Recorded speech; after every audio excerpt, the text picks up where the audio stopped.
people think you'd have to be crazy, rescuing crocodiles and catching snakes, but the conservation of these animals is really important to me. Unfortunately though, the job puts me in constant danger. Hi everyone, welcome back to my channel. My name is Sid, and in today's video I am going to be talking about Steve Irwin. He is somebody who is loved all over the world, but he primarily rose to fame in the United States. So even though he is Australian, and so am I didn't know a whole lot about him other than his crocodile wrestling, the way he died, and the time that the animal advocacy group PETA came for him. But when I started to make this video, I found out that there was so much more to his story than I ever would have thought. So that is what I will be talking about in this video. So Steve's biggest introduction to animals was when his parents Bob and Lynn founded the Dwyer Reptile Park. And shortly after that, his father joined the East Coast Crocodile Management Program. They would capture crocodiles that were encroaching on human populations areas and relocate them to less populated areas or take them to the Dwyer Reptile Park. And we felt that the conflict between crocodiles and man is something that we could help with. And together, away we went, trying to help the crocodiles by removing them from the area before there was that conflict or a potential danger of someone getting bit. As he grew older, he continued the conservation work and joined the program on his own. He would spend long periods of time alone in the Australian wilderness, acclimating to the environment and trying to understand and help crocodiles. Living right in the bush, I became at one with nature, and I think those years in the bush trying to help crocodiles built Steve Irwin. But when he wasn't out in the wild, he was at the reptile park. And while he was there, a woman named Terri, who was from the United States, visited the reptile park. It was love at first sight, and they got married, and a large reason why she was so attracted to him was because of his conservation work. So after talking to him and finding out that he absolutely lives for his conservation work, I was really attracted to those ethics.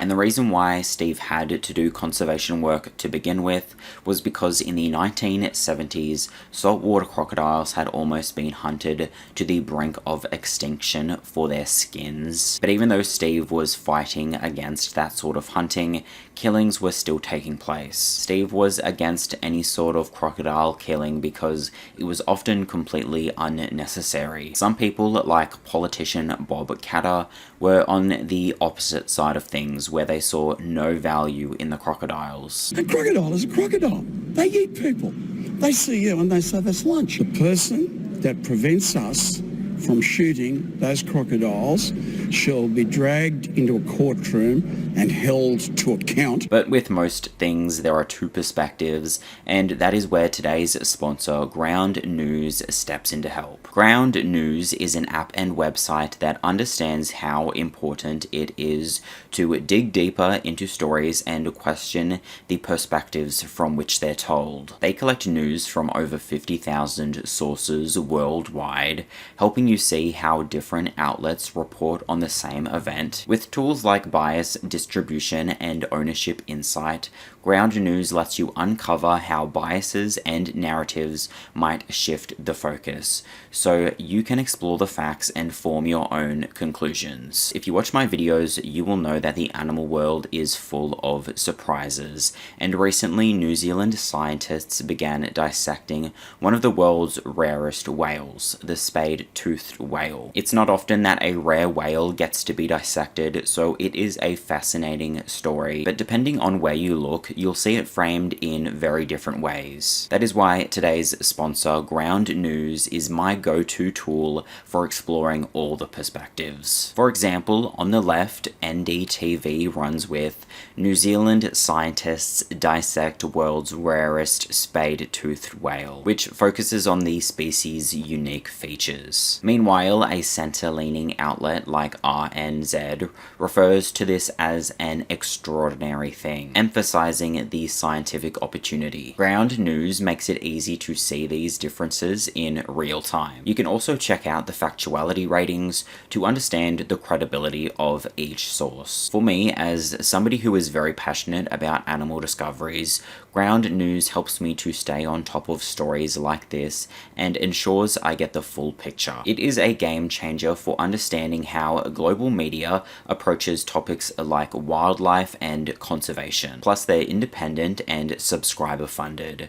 So go to ground.news/Sid or scan my QR code to get 50% off the same Vantage plan that I use for unlimited access to all their features. I think Ground News is doing some really important work, so I hope you'll check them out. Anyways, back to the video. So even though people had differing opinions about the crocodiles, Steve never stopped raising awareness for them and protecting them. And he was able to raise awareness for them in a pretty big way when he and Terri got their own TV show called The Crocodile Hunter. In the late 1980s, the TV and movie producer and director John Stanton sought out the Irwin's Beerwah Reptile Park because he was in need of some reptiles to use in commercials. So for many years, Steve helped John out when using the reptiles from the reptile park, but things started to go to the next level when in 1990,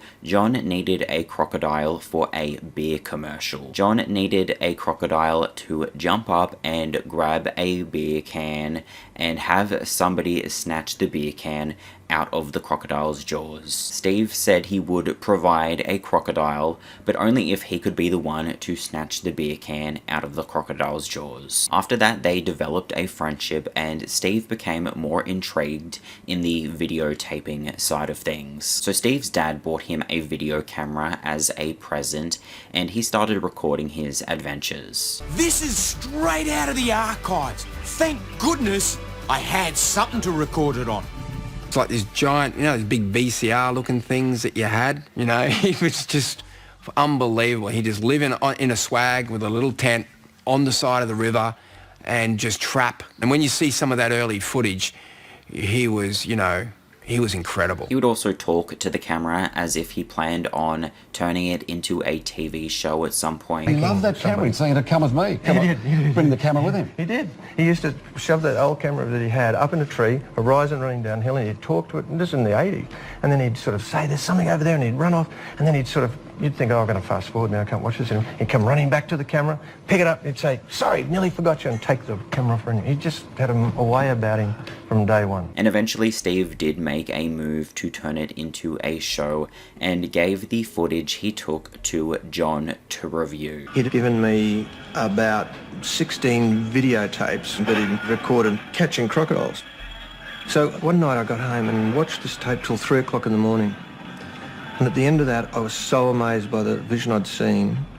It was so different, it was so unique. It wasn't long until Steve was in the throes of filming his own show with professional direction and cameras. The Discovery Channel had just launched a new network called Animal Planet, so they bought the first 10 episodes of the series in 1996. At the time, the network had 200,000 subscribers, but after Steve's series aired, it rose to over 7 million.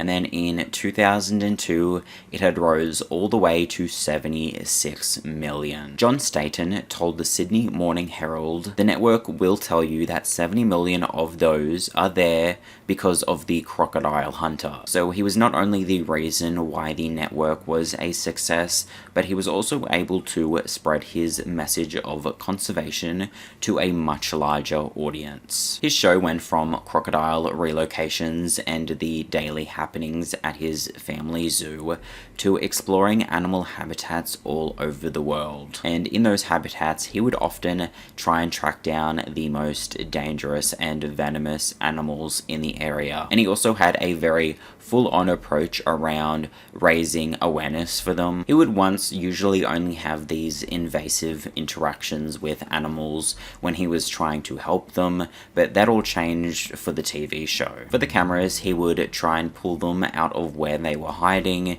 chase them down, and try and get some kind of reaction out of them. Some of the filming that went on was just too dangerous for the cinematographer to do himself, so Steve would pick up the camera and step in. And this kind of approach was what he believed would help educate his audience about conservation. And there did appear to be some method to his madness. In an interview with scientific writer Sarah Simpson, he was asked what he thinks his zany attitude does for his audience. He said, "It excites them, which helps me to educate. So if we can get people excited about animals, then by crikey, it makes it a heck of a lot easier to save them." And venom biologist Dr. Seymour, who accompanied Steve on his documentary Ocean's Deadliest, talked about a time when Steve explained to him why he interacts with animals dangerously on camera. "This is what I want to do, and I want you to teach me about it." And I said, "Look, Steve, you do realise that people think you're an absolute moron." And he went, "Yeah." I said, "Are you?" And he said, "Jamie, do you watch my shows?" And I went, "Not really." And he said, "Do you watch any of them?" I said, "Yeah, a couple." He said, "Why do you watch?" I said, "To see what you're going to do wrong." He said, "Gotcha." Right. The moment I've got you hooked in to see whether I'm going to do anything wrong, I can tell you anything, and you're going to remember it. And that's what I remember about Steve, is he, for the want of a better word, put himself out there as this, bogan, for the want of a better word. Right. But what do you remember about Steve Irwin? Crocs rules, save the crocs, conservation. And that's what this guy was all about. To the extent he'd make himself look like a complete moron. So it's kind of a selfless thing. Exactly. And that's what Steve was like. And it wasn't until you met him, or when I met him for the first time, I just went, this guy's genuine. He seriously is genuine. And he was prepared to put himself out there and make a fool of himself to help conservation. And this approach with animals was also talked about on an episode of Family Guy. Next week we're looking for more of these beautiful creatures so we can learn more about them by pissing them off immensely. And his conservation was becoming more and more important, especially with the birth of his daughter Bindi in 1998. So he became even more hands-on with it all. He was making a lot of money from his shows, which he was putting straight back into conservation. I want to save the world. And money's great. I can't get enough money. And you know what I'm going to do with it? I'm going to buy wilderness areas with it. Every single cent I get goes straight into conservation. And guess what, Charles? I don't give a rip whose money it is, mate. I'll use it and I'll spend it on buying land. He bought hundreds of thousands of acres of land in Queensland, Australia, to help preserve the wildlife there. Terri also later bought 33,000 acres of adjoining land when it became available for sale in 2015 to continue Steve's legacy. And in 2002, they both founded Wildlife Warriors Worldwide, which is a non-profit organization promoting wildlife conservation, education, and research. And through the money he was making through the shows he was doing, he was able to do a $40 million expansion at the Australia Zoo. One thing included in that expansion was a wildlife hospital, primarily to help koalas. Steve also surprisingly became a respected voice in Australian politics. The Prime Minister at the time, John Howard, called Steve a conservation icon. There was a proposal to allow trophy hunters to shoot crocodiles in the Northern Territory in Australia, but Steve pushed back against it to the Federal Environment Minister, and his input led to it being rejected. The minister said, "Steve is sort of an iconic and famous Australian, so people, know who he is, but he also knows a hell of a lot about crocodiles. Yes, he had an influence on my decision. Graham Webb, a man who was in favour of the trophy hunting, believes that the government rejected the plan to avoid a fallout with Steve. Whether or not that's true, to have one public figure be able to sway decisions in favour of animal welfare is big. That is probably something that we are not ever going to see again. He was really trying to protect and raise awareness about the animals as much as he could. On the Australia Zoo website, he had a section where he would write posts talking about the awful things happening to animals around the world. And on January 1st, 2000, he published a post that he was sure would make a stir. He was essentially calling out people and companies for farming apex predators under the guise of sustainable use. He said, "It's a given that I am about to receive a full tilt attack on every single facet of my life. The time has come for me to expose the current Hitlers of wildlife. My dad and God have prepared me for the immense personal tax I am about to receive." He continued by saying, "Since when has the slaughter of native animals saved a species? Never has and never will. Your argument that farming apex predators like tigers for their penis, bears for their gallbladders, crocodiles for their skins is protecting and conserving the species is easily the greatest lie of the millennium. Can you believe these wildlife Nazis want sustainable use of whales? Within their wildlife product industry, they employ scientists, young academics and graduates who conduct research designed to support their industry. It's there that their science follows funding." So he drew people in with his over-the-top antics around animals, but behind it all was a real message of conservation. But for Steve, the banter and the bravado were never what it was really all about. He was about conservation and about making us like, if not exactly love, creatures that live under rocks and in swamps. At first you think, is he crazy? But the reality is what he was doing is showing equality in the animal world. And he brought that to the forefront, especially in highlighting the apex predator, the crocodile, which everyone was taught to fear. You're taught to fear that. And while it appeared at times that he was very reckless around animals, he was aware that the true dangers that they posed. You've got to understand that they have the power and capacity to kill or maim, and if you make a mistake, they will. And that was the last thing that he wanted to happen, because he knew that it would have an impact on his conservation work that was so important to him. If I make a mistake and a croc grab me, all the work I've done in my 38 years goes down the tubes. But he definitely had his fair share of close encounters. Actually, they had to shut down the shoot. I got hit across the head, you know, when I was trying to capture that crocodile underwater. She's gone bang and headbutted me straight across my face. He's broken a rib. Whack! Grabs my hand, back into the water. His teeth penetrated straight through my hand. He busted me up, you know, I had to have a cartilage operation in between filming. Blood all over me legs and knees and stuff, you know, from getting belted up, which had to be cut out so as we could hold our PG rating. So I dived on it out of the boat and was sitting on a rock and splat, you know, my shoulder just busted open on this rock, and then the croc grabbed my arm and I'm stuck underwater. And are you able to get insurance?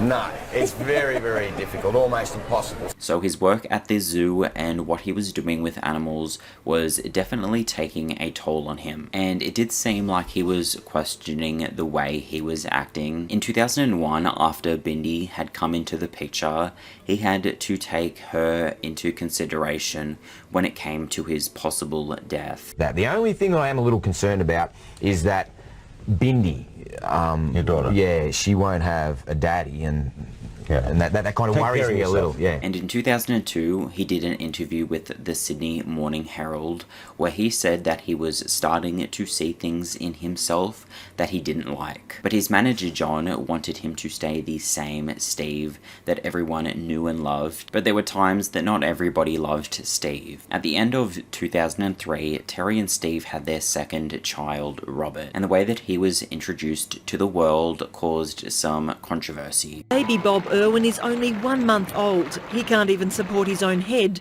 but yesterday his father introduced him to the world in a crocodile pen.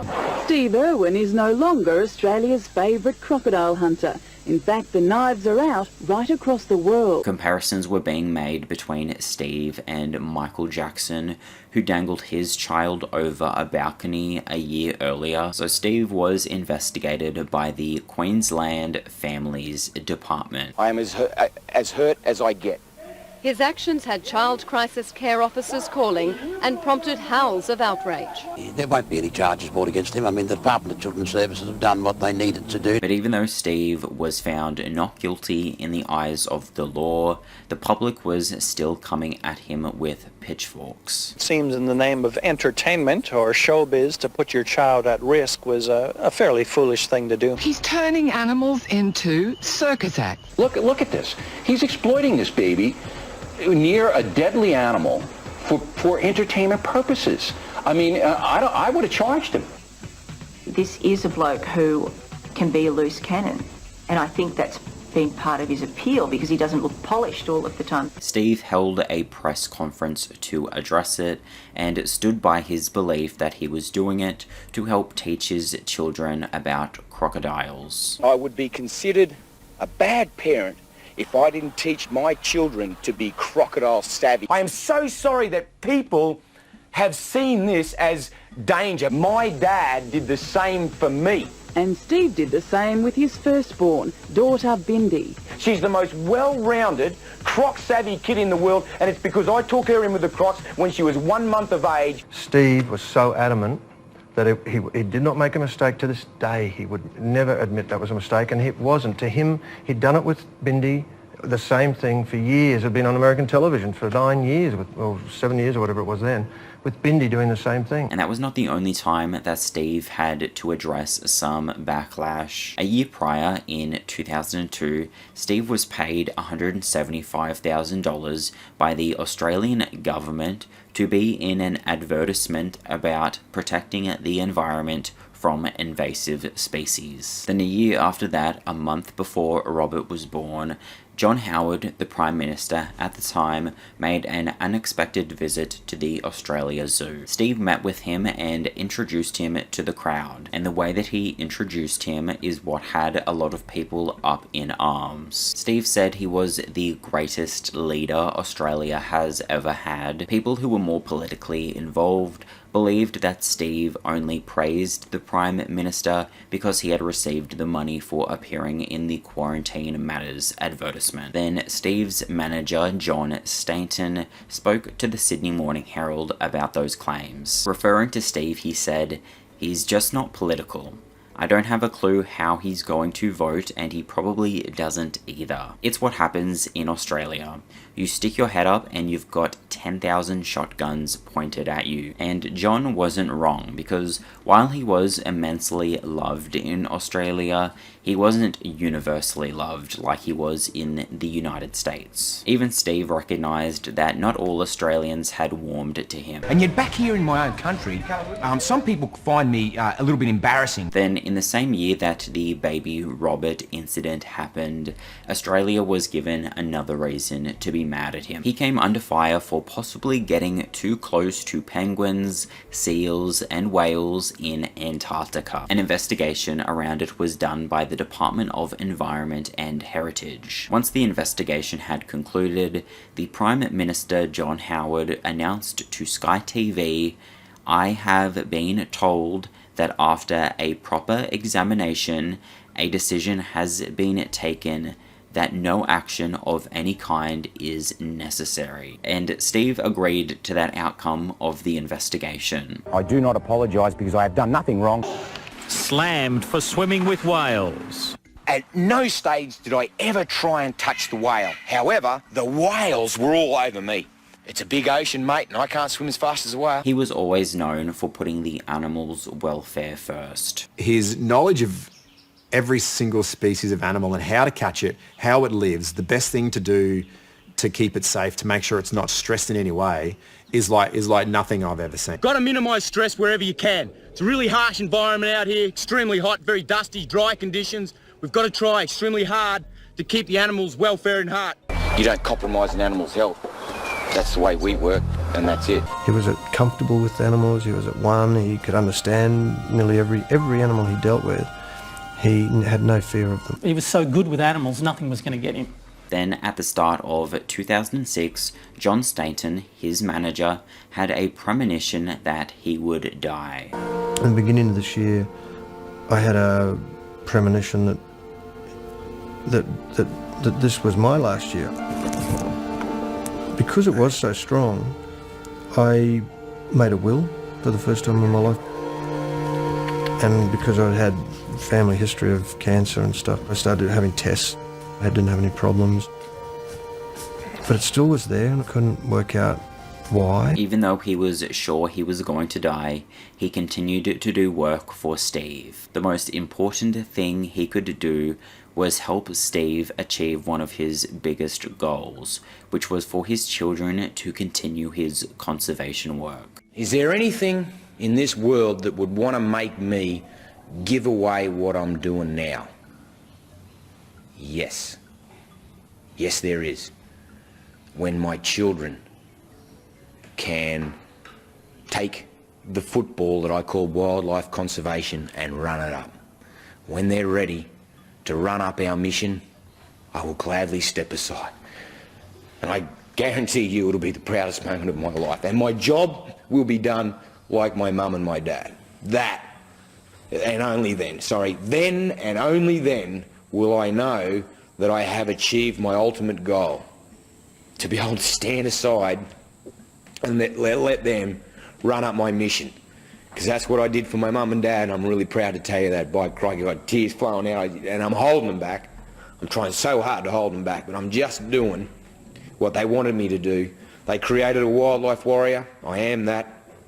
And they were able to stand aside to varying degrees, and I'm able to run that ball up, mate. I'm running it up. You know what? The opposition's hard, and it keeps coming, but I ain't stopping until my kids can run it up for me. And then I'll stand aside like my dad. Together, John and Steve worked on Bindi's first TV show, Bindi the Jungle Girl, which would help to spread his message through Bindi. But Steve also continued to do his own shows. They filmed a crocodile capture and relocation involving Steve's whole family and a big number of his crew. He needed more of his crew on that occasion and really had to rely on them more because he was recovering from a broken neck at the time. Terri later wrote in her book that the broken neck was a result of a big fence post landing on Steve's head while they were working on their conservation property. So he was extremely appreciative to the people around him who helped him while he was injured. Fair dinkum, I come up here busted up. I come up here with a broken neck. You guys are really good, you know, you went out in front of me and made sure I didn't have to lift anything too heavy, and my neck's still giving me grief, but you know what, it pales in comparison to the goodness that I've got in my heart from this month. John later described that as a finale speech. It was really weird. He was sort of thanking them all for being who they were and for helping him and doing it. It was like a finale speech. It was very, very weird. And that wasn't all they had planned. Right after that, they were going to start filming a documentary called Ocean's Deadliest. But John started to not feel very comfortable with it, so a few weeks before it was to begin filming, he tried to call it off.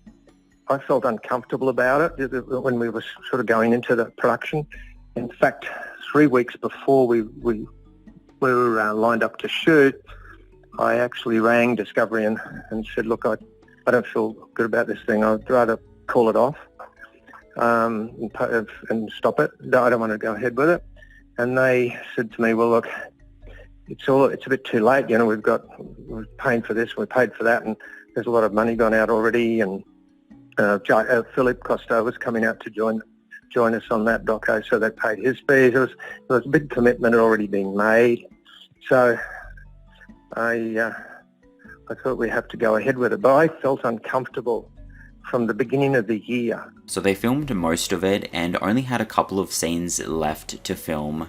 Then on September 4th, the weather was working against them, so they cancelled shooting that day. But Steve couldn't sit still, so he decided it would be a good opportunity to get some footage for his daughter's TV show. Steve and his cameraman, Justin Lyons, left the main boat called Croc 1 and got into a much smaller inflatable motorboat to try and get some footage. The boat was motoring through chest-deep water, and they soon set their sights on a very large 8-foot wide stingray. They pursued it by boat to start off with, and then they both entered the water with it. Steve positioned himself on one side of the ray and Justin on the other side, so that the ray was in between the two of them. It all happened so quickly that Justin followed the ray with his camera as it swam away from Steve and him. Justin didn't realize something was wrong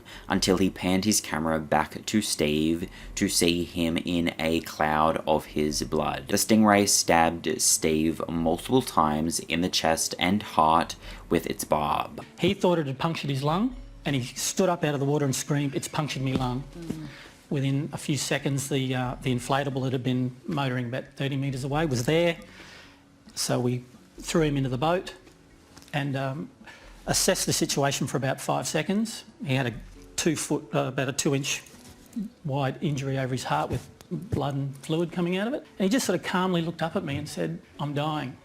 And that was the last thing he said. When they made it back to the main boat, Croc 1, Justin did CPR on Steve until they reached land, where medics and a helicopter were waiting, which was an hour after Steve was initially stabbed. But as soon as the boat reached land where paramedics were waiting, they pronounced Steve as dead. And it came to me that it wasn't me that I was feeling the premonition about, it was really Steve, because my world did end with Steve on that reef. News of Steve's death spread quickly, but details were few and far between, so people were very desperate to get more information. Yeah, so many people wanted to find out more. Some news websites couldn't cope and crashed.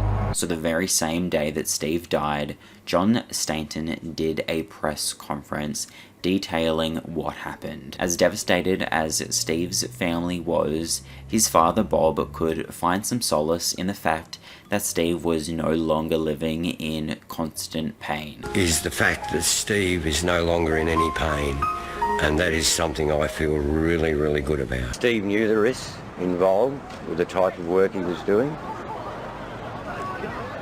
and he wouldn't have wanted it any other way.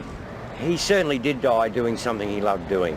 That's true, and that's a lot better than getting hit by a bus. And the day after his death, Australian Parliament opened so the Prime Minister John Howard could offer his condolences. And the flags on the Sydney Harbour Bridge were lowered to half-mast for the next 2 days as a mark of respect for Steve. John Howard also offered a state funeral for Steve, but the Irwins declined. I think all of us decided at that time that that wasn't what Steve would have wanted.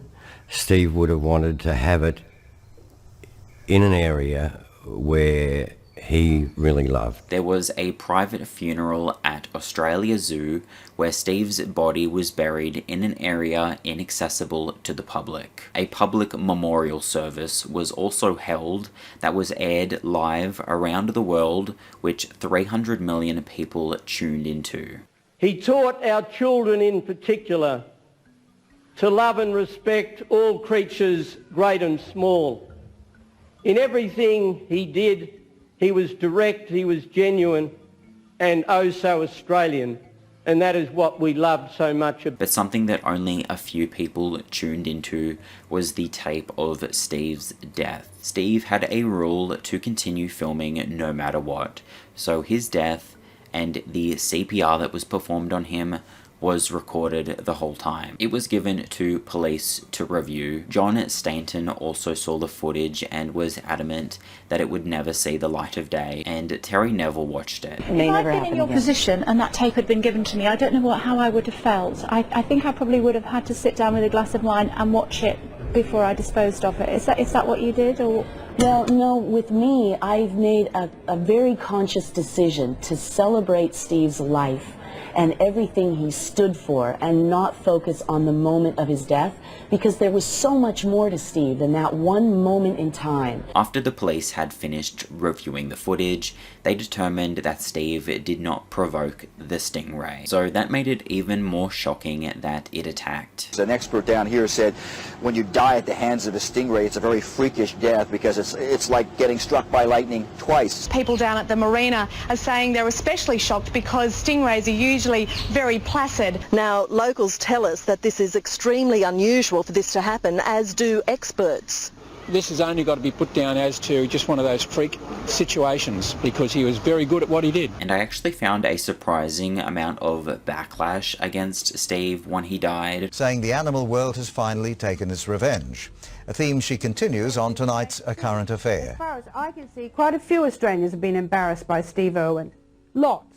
Millions, possibly. I think Jermaine Greer should just stick a sock in it. But really the worst backlash of it all was people killing rays out of revenge. Steve's family have reiterated that Steve wanted nothing more than for people to remember his message. I think he always said, I don't care if people remember me, but I want people to remember my message. And he always said that. I don't care if anyone remembers me, as long as they remember my message. But some of Steve's fans mustn't have listened to his message at all when, in the wake of his death, 10 rays were found dead in Queensland. At least 10 stingrays have been found dead and mutilated on Australia's eastern coast. Officials say it's not a coincidence that this comes just a week after crocodile hunter Steve Irwin was killed by one.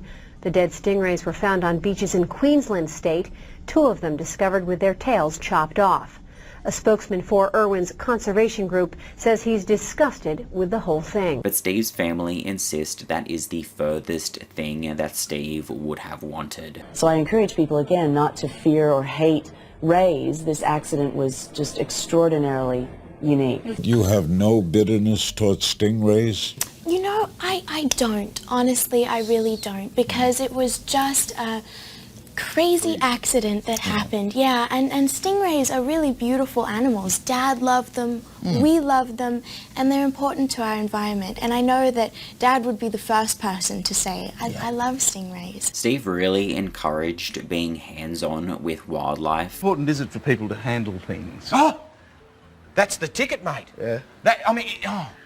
Now that you've got that goanna on your shoulder, you'll be a goanna lover for the rest of your life. Right, I'm hooked. Yeah, that's it. But in reality, that is the last way you should grow a love for animals. The animals more than likely do not want it happening, and it puts the person handling them at risk of being injured or worse. Steve's manager, John, said that Steve would have evolved to become the next David Attenborough. Yeah, I used to say to him, Stevie, you could go anywhere you want to go in life, and if you want to stay doing what you're doing, I'll keep you there until you're 75 or 80.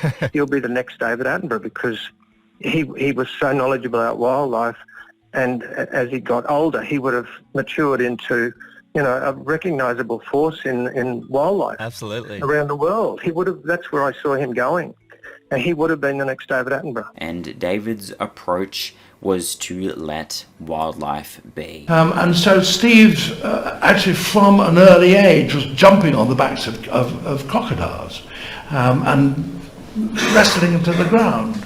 So that was fun for Steve. And he didn't...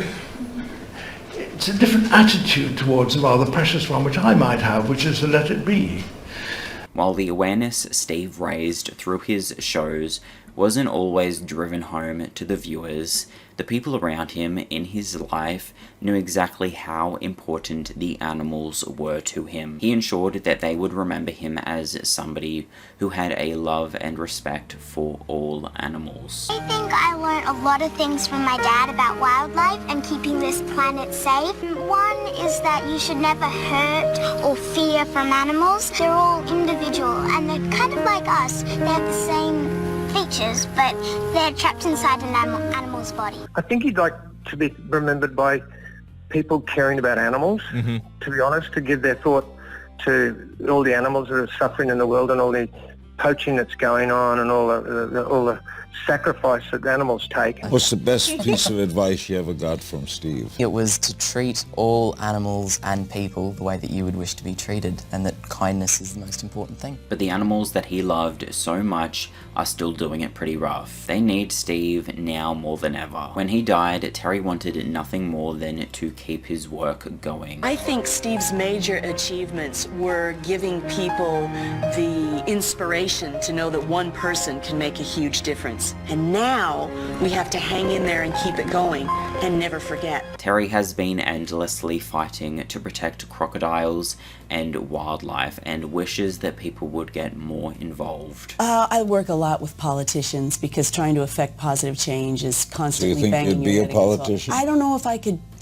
We need to get more involved, Larry. We really do. I will put a link in the description box for all of the ways that Terri says that we can get involved to help as well, because she really has been fighting very hard, but it has been an uphill battle. So anyways, that is everything for this video. Thank you so much for watching, and let's take a moment of silence for Steve Irwin. And I will see you in my next video.